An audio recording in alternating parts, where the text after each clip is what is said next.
Never stop learning में आप सभी का स्वागत है। 17 जुलाई 2021 को सेकंड शिफ्ट में जितने भी क्वेश्चन कोऑपरेटिव एक्ट रूल्स और स्ट्रक्चर से पूछे गए थे वो आज हम इस वीडियो में देखेंगे। राजस्थान कोऑपरेटिव बैंक 2022 में अब जो वैकेंसी निकलेगी आपके लिए, तो मैनेजर और सीनियर मैनेजर के लिए वहाँ पर कोऑपरेटिव एक्ट रूल्स का जो पार्ट है वो 40 मार्क्स का है और सबसे ज़्यादा वेटेज लिए हुए ये है। तो ऐसे में आपको पता होना चाहिए कि किस टाइप के क्वेश्चंस जो हैं आपसे पूछे जाएंगे।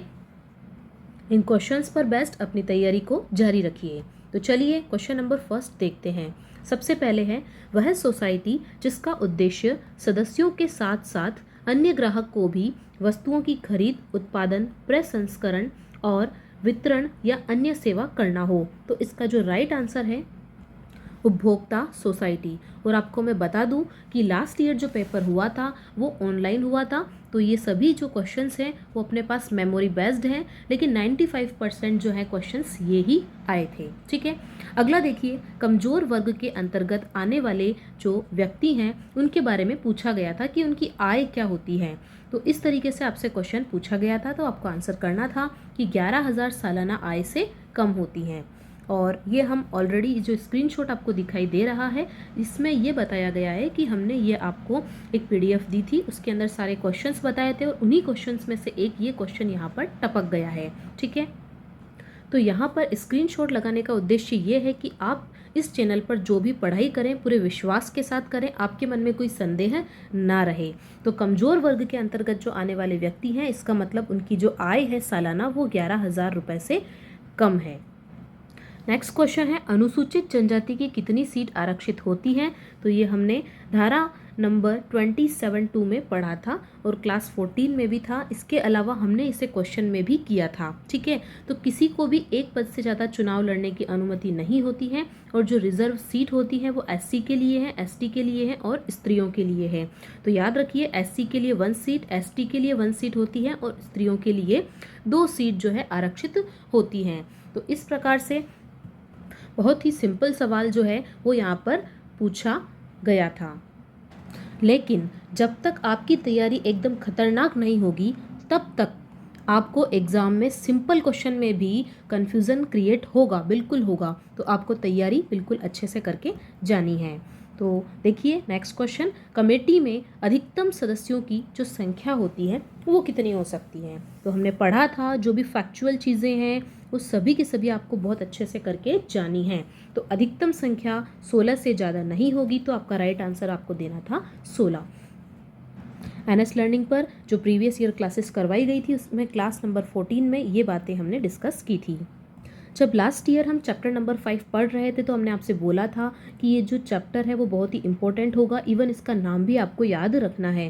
तो ये as it is question exam में पूछा गया है कि जो चुनाव है वो कौन से अध्याय में आता है। तो डायरेक्टली आपको ये पता होना चाहिए कि ये 5th चैप्टर था।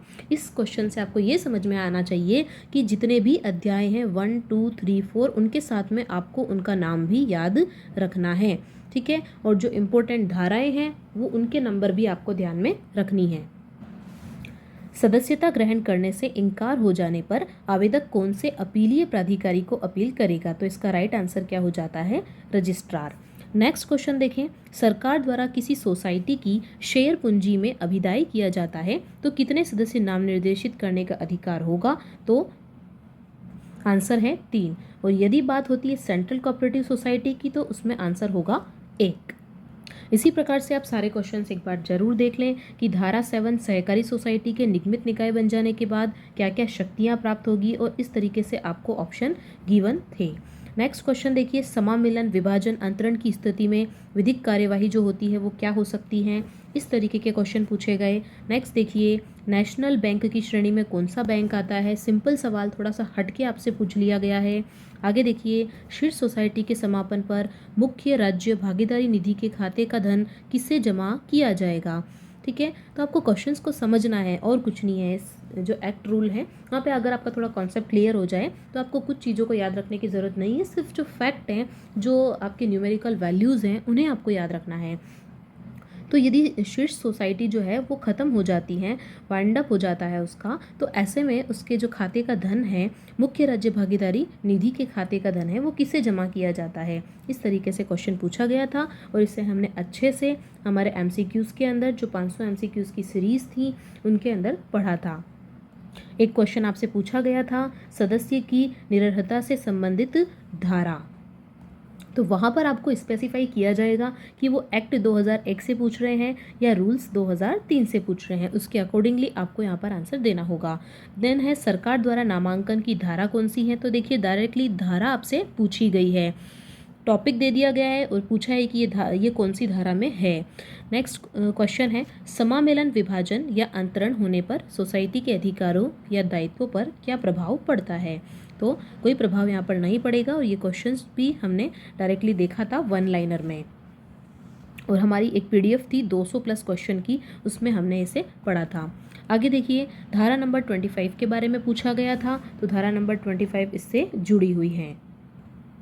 रूल 20 के अनुसार किसी सदस्य द्वारा नाम निर्देशित किए जाने वाले व्यक्तियों की जो संख्या है उसके बारे में पूछा था, और ये क्वेश्चन भी देखिए हमने एज इट इज़ जो है वो किया था। इस क्वेश्चन को भी काफ़ी अच्छे से हमने पढ़ा था। CEO की अनुपस्थिति में सोसाइटी की संपत्ति अभिलेखों का न्यासी कौन होगा, तो हमने देखा था कि कौन होता है, समिति का सचिव होता है, और ये नहीं होगा तो भी कौन होगा। आगे से आगे 2-3 स्टेप हमने और पढ़े थे। अर्बन सोसाइटी के सदस्य कुल शेयर का कितना भाग धारण कर सकते हैं, तो देखिए अगेन न्यूमेरिकल वैल्यू वाला क्वेश्चन आया है, तो इन पे आपको स्पेशली फोकस करके जाना है। अभी हमने जितने भी क्वेश्चन देखे हैं वो सेकंड शिफ्ट के देखे हैं, तो स्टूडेंट्स का ऐसा कहना था कि जो सेकंड शिफ्ट है उसके अंदर उनको क्वेश्चन इजी लगे, जबकि फर्स्ट शिफ्ट वाले जो क्वेश्चंस थे वो थोड़े से हार्ड आए थे इससे, ठीक है, तो लेवल अलग अलग हो सकता है। आइए देख लेते हैं फर्स्ट शिफ्ट के क्वेश्चंस। ये हैं सहकारी सोसाइटी में धारा 34 के तहत प्राधिकारी द्वारा चाही गई समस्त सूचना कौन उपलब्ध करवाएगा, तो ये क्वेश्चन हमने एज इट इज़ पढ़ा था। निर्वाचन अधिकारी की नियुक्ति के संबंध में क्वेश्चन पूछा गया था। जेल से रिहा होने के पश्चात ये कंडीशन दे दी गई थी, और सहकारी सोसाइटी के सदस्य के रूप में सम्मिलित होने के लिए प्रमाण पत्र से रिलेटेड क्वेश्चन पूछा गया था। अगला क्वेश्चन देखिए, किसी कमेटी का कोई सदस्य धारा 30 के तहत हटा दिया जाता है तो क्या होता है, तो वो 5 वर्ष तक कमेटी का सदस्य नहीं बन सकता है, इससे संबंधित क्वेश्चन पूछा गया था। किसी भी सदस्य का सहकारी समिति से यदि ऋण लिया बाकी होने पर क्या होता है, किसका इस पर पहला प्रभार होगा, उससे संबंधित क्वेश्चन है ये। चुनाव अधिकारी, उससे संबंधित क्वेश्चन है, ठीक है। नेक्स्ट देखिए, रूल्स 2003 से पूछा गया था सदस्यता के लिए निरर्हताएं, जो कि यहाँ पर भी पूछा गया था और शिफ्ट सेकंड में भी पूछा गया था, दोनों ही शिफ्ट में ये क्वेश्चन पूछा गया था। नेक्स्ट देखिए, आपसे पूछा गया था कि शेयर पूंजी के बारे में, सोसाइटी की कुल शेयर पूंजी का कौन सा भाग, 5वां भाग। इस तरीके से आपको ये जो न्यूमेरिकल वैल्यूज़ है 1/5, 1/20, इन पर फोकस करके जाना है। नेक्स्ट देखिए, मृत सदस्य का उत्तराधिकारी यदि कोई अवयस्क और विकृत चित्त व्यक्ति होता है जिसकी एज 18 साल से कम हो या फिर मानसिक तौर पे विकृत हो, तो क्या होता है, तो जो सोसाइटी होती है वो उनके संरक्षकों के माध्यम से, उनके जो भी गार्जियंस होंगे उनके माध्यम से अपना सदस्य क्या कर सकती हैं, बना सकती हैं। नेक्स्ट है चुनाव अधिकारी से क्वेश्चन पूछा गया था, तो चुनाव हमने कहा ही था आपको कि इम्पोर्टेंट रहेगा, इससे संबंधित क्वेश्चन जरूर पूछे जाएंगे। तो अधिकारी के रूप में कौन नहीं हो सकता है, संबंधित सोसाइटी का सदस्य नहीं हो सकता है, क्वेश्चन एज इट इज़ हमने पढ़ा था। कौन सी पंचायत सोसाइटी चुनाव में भाग लेती है, इससे संबंधित क्वेश्चन। पंचायत राज अधिनियम, शीर्ष सोसाइटी के समापन पर उसके धन का हकदार कौन होता है। सोसाइटी के अधिकारी या कर्मचारी कुछ गलत काम करते हैं, व्यतिक्रम करते हैं, तो उनके ऊपर कितने रुपए का जुर्माना लगता है, इस टाइप के क्वेश्चन पूछे गए थे। अगला देखिए, किसी सोसाइटी के अन्य सोसाइटी में समामिलन हो जाती है, मर्जिंग हो जाती है, तो सोसाइटी को दी गई भूमि किसके अधीन हो जाती है। उपनियमों के संशोधन, देखिए यहाँ पे भी करेक्शन होता है, जैसे कि हम पढ़ते हैं कि ये संशोधन हुआ, पॉलिटी में पढ़ते हैं, उसी तरीके से यहाँ पर भी नियमों में संशोधन होते हैं, तो इसके मामले में जो रजिस्ट्रार है वो किससे सलाह ले सकता है।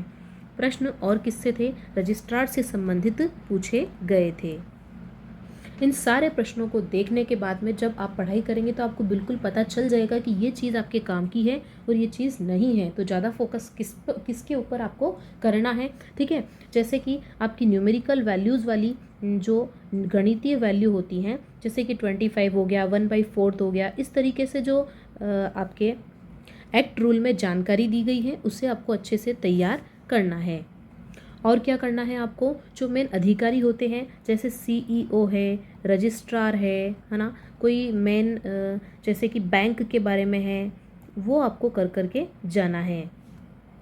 तो डियर स्टूडेंट्स, अच्छी जानकारी और अधिक जानकारी के लिए आप बने रहिए एनएस लर्निंग के साथ। इसे सब्सक्राइब करना ना भूलें। धन्यवाद।